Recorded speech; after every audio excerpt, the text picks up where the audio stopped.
అస్సలాము అలైకుం రహమతుల్లాహి వబర్కాతు. కువైట్లో రోడ్లపై కారు బ్రేక్ డౌన్ అయితే ఏం చేయాలి? ట్రాఫిక్ విభాగం కీలక మార్గదర్శకాలు జారీ. కువైట్ జనరల్ ట్రాఫిక్ డిపార్ట్మెంట్ వాహనదారులకు భద్రత కోసం కీలక సూచనలు జారీ చేసింది. ప్రధాన రహదారిపై ప్రయాణిస్తున్నప్పుడు అనుకోకుండా వాహనం బ్రేక్ డౌన్ అయిపోతే ప్రాణ నష్టానికి వివరించడానికి మరికొన్ని ట్రాఫిక్ అంతరాయం కలగకుండా చేయడానికి కొన్ని మార్గదర్శకాలను విడుదల చేసింది.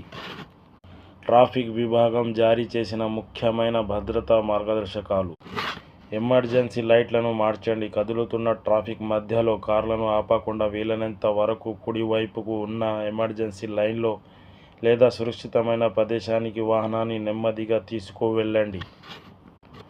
హజార్ లైట్లు: కారులో ఏదైనా లోపం తలెత్తి ఆగిపోయిన వెంటనే వెనుక వస్తున్న ఇతర వాహనదారులకు అప్రమత్తం చేయడానికి హజార్ లైట్లు 4 ఇండికేటర్లు ఆన్ చేయాలి.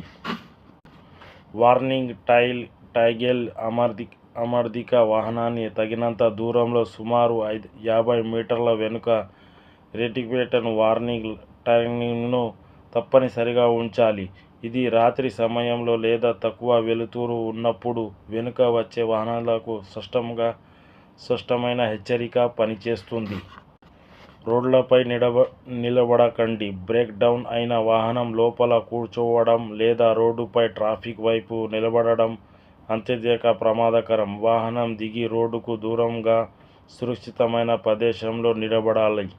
అత్యవసర అధికారుల సహాయం: రద్దీగా ఉండే రోడ్లపై వాహనాన్ని మీరే రిపేర్ చేసే ప్రయత్నం చేయకండి. వెంటనే అత్యవసర నంబర్ 112కు కాల్ చేసి ట్రాఫిక్ పోలీసులకు లేదా రోడ్ సైడ్ అసిస్టెంట్ సహాయం తీసుకోవాలి. ప్రవాస మిత్రులకు సూచన: కువైట్లో రోడ్డు ప్రమాదాలను అరికట్టేందుకు అధికారులు ఈ నిబంధనల పట్ల కఠినంగా వ్యవహరిస్తున్నారు.